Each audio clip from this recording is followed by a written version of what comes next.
జోర్దాన్లో పర్యటిస్తున్నారు ప్రధానమంత్రి నరేంద్ర మోదీ. అయితే ఇందులో అంత స్పెషల్ ఏముంది? మోదీ ఏ దేశం వెళ్ళినా కారులోనే ప్రయాణిస్తారు కదా అనుకుంటున్నారా? కానీ ఉంది. ఇక ఈ కారును డ్రైవ్ చేసింది జోర్దాన్ యువరాజు అల్ హుస్సేన్ బిన్ అబ్దుల్లా.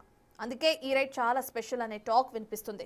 జోర్దాన్లోని మ్యూజియానికి మోడీని స్వయంగా తీసుకెళ్లారు ఈ యువరాజు మరో స్పెషాలిటీ ఏంటంటే ప్రవక్త మొహమ్మద్ కుటుంబంలోని 42వ తరానికి ప్రత్యక్ష వారసుడు అల్ హుస్సేన్ బిన్ అబ్దుల్లా. ఇక అలాంటి వ్యక్తి మోదీని స్వయంగా రైడ్ కు తీసుకువెళ్లటం ఇప్పుడు ఓ సెన్సేషన్ ను క్రియేట్ చేసిందనే చెప్పాలి.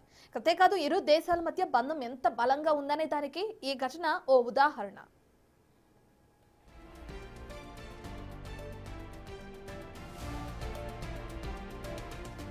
ఈ రైడ్ కు రెండు ప్రత్యేకతలు ఉన్నాయి. ఒకటి, మోదీ విజిట్ చేసిన మ్యూజియం. జోర్దాన్లోని రాస్ అల్ ఐన్ జిల్లాలో ఉంటుంది ఈ మ్యూజియం. ఇది దేశంలోనే అతిపెద్ద మ్యూజియం. ఈ మ్యూజియంలో అత్యంత ముఖ్యమైన పురావస్తు చారిత్రక కళాఖండాలు ఉంటాయి. ఇక రెండోది అల్ హుస్సేన్ బిన్ అబ్దుల్లా. ఇతను జోర్దాన్ సింహాసనానికి వారసుడు.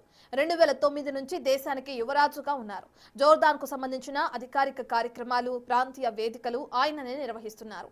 Crown prince Hussein George town యూనివర్సిటీలో చదివారు. యూకేలోని రాయల్ మిలిటరీ అకాడమీ శాండ్హర్ట్స్ లో మిలిటరీ ట్రైనింగ్ కూడా తీసుకున్నారు.